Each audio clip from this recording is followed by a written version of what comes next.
नमस्कार, मैं हूं राजेश अग्रवाल और आप देख रहे हैं CBN न्यूज। उच्च शिक्षा के अंदर समानता, समावेशिता और भेदभाव रहित माहौल सुनिश्चित करने के उद्देश्य से लागू किए गए नए UGC अधिनियम 2026 का विरोध सवर्ण युवाओं द्वारा किया जा रहा है। इसी तहत मंगलवार कांग्रेसी कार्यकर्ताओं के साथ शहर के सवर्ण युवाओं द्वारा रैली प्रदर्शन कर नए UGC बिल का विरोध किया गया। प्रदर्शनकारी युवाओं को कलेक्ट्रेट में ज्ञापन देना था, लेकिन पुलिस द्वारा इसका विरोध किया गया, जिस पर गुस्साए प्रदर्शनकारी युवाओं ने ज्ञापन को फाड़ दिया और वर्तमान भाजपा सरकार एवं प्रशासन के विरोध में जमकर नारेबाजी की।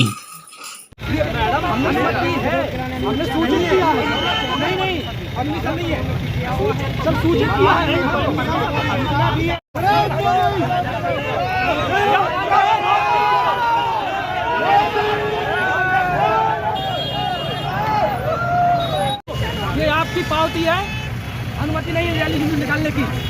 ठीक, आप इल्लीगल रूप में यहाँ खड़े हुए हैं। कुछ और कहना किसी को? चलिए।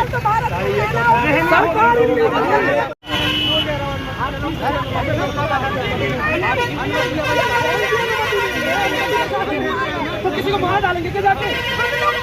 तो हम लोग काम किया ना।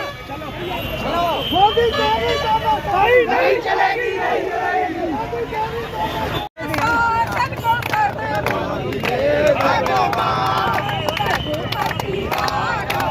ज्ञापन दीजिए ना, दे चुके ज्ञापन 10,000 कुछ नहीं बोल रहे, कोई नहीं दे चुके हैं आपको। परमिशन नहीं है, आप गलत कह रहे हैं, परमिशन नहीं है। ये रिसिप्ट है, रिसिप्ट सभी देखिए, रिसिप्ट है ये सारे क्यों देख लीजिए, रिसिप्ट है। अधिकार के लिए ये मोदी सरकार को आगे करती है। मैडम हम अपना विरोध दर्ज करेंगे। एक मिनट रुकिए।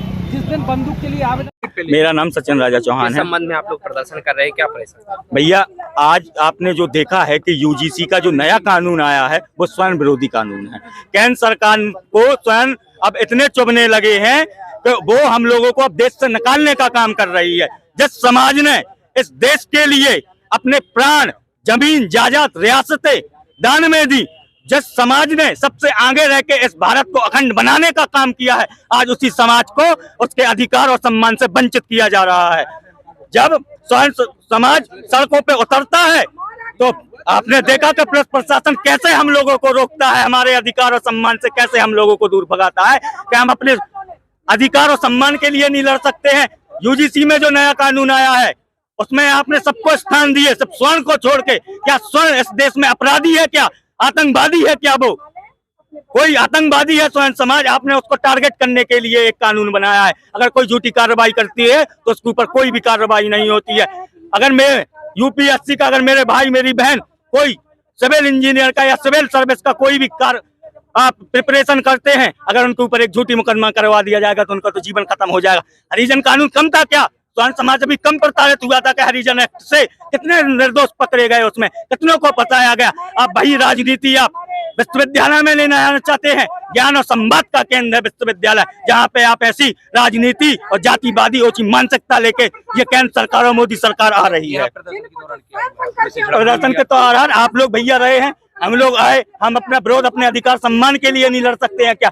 हमें पुलिस प्रशासन ने रोका, हमें अपने ज्ञापन देने से रोका, हमारे विरोध प्रदर्शन करने से रोका।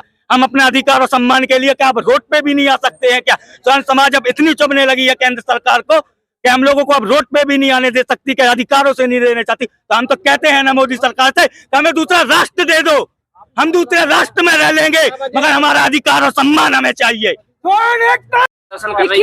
देखिए, निश्चित तौर पे ये देश गर्त की ओर जा रहा है। हम अपनी आने वाली भावी पीढ़ी के लिए, उनके उत्तरों के लिए, उनके प्रश्नों के लिए आज हम सड़कों पर है, ताकि हमारे आने वाली बच्चे, हमारी संतानें, भावी पीढ़ी हमसे ये प्रश्न ना कर सके कि जब हमारे अधिकारों के साथ हनन हो रहा था, हमारे ऊपर अत्याचार की कहानी लिखी जा रही थी, जब तुम कहाँ थे? हम उन्हें बता पाएंगे कि हम सड़कों पे थे। आज ये देश किस दिशा और दशा की ओर जा रहा है आप देखिए ना। शंकराचार्य जो स्वयं शंकर के अवतार है, उन्हें बताना पड़ता है कि वो फर्जी है या असली है।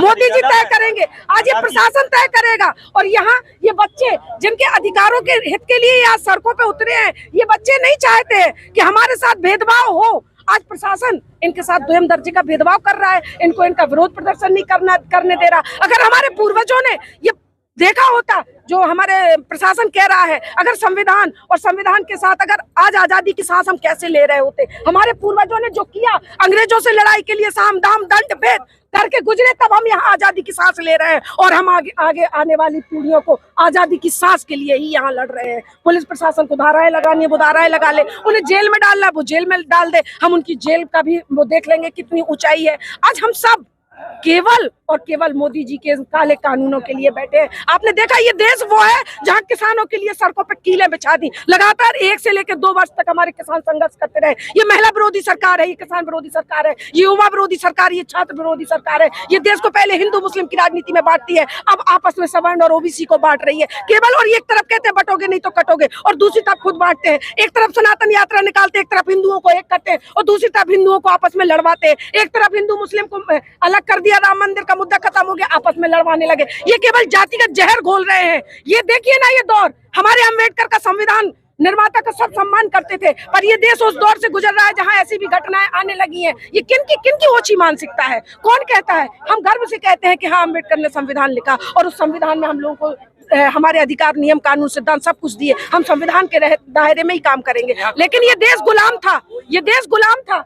इस देश को आजादी दिलाने के लिए खून बहा है। पर क्या आवेदन? देखिए, बच्चों ने पुतला दहन का केंद्र सरकार का कार्यक्रम बनाया था, विरोध प्रदर्शन का बनाया था। बाकायदा एसडीएम के यहाँ सूचना दी गई। टीआई साहब को मैंने खुद बोला, एसडीएम साहब को मैंने खुद बोला। लिखित में ये पत्र मैंने ही बच्चों के माध्यम से भिजवाया था कि आपके पास सूचना पहुंच जाए। अब अगर नहीं होता है तो मोदी और योगी जी की पुलिस प्रशासन की सद्बुद्धि के लिए हम लोग यहाँ ईश्वर से प्रार्थना कर सकते हैं और संघर्ष कर सकते हैं।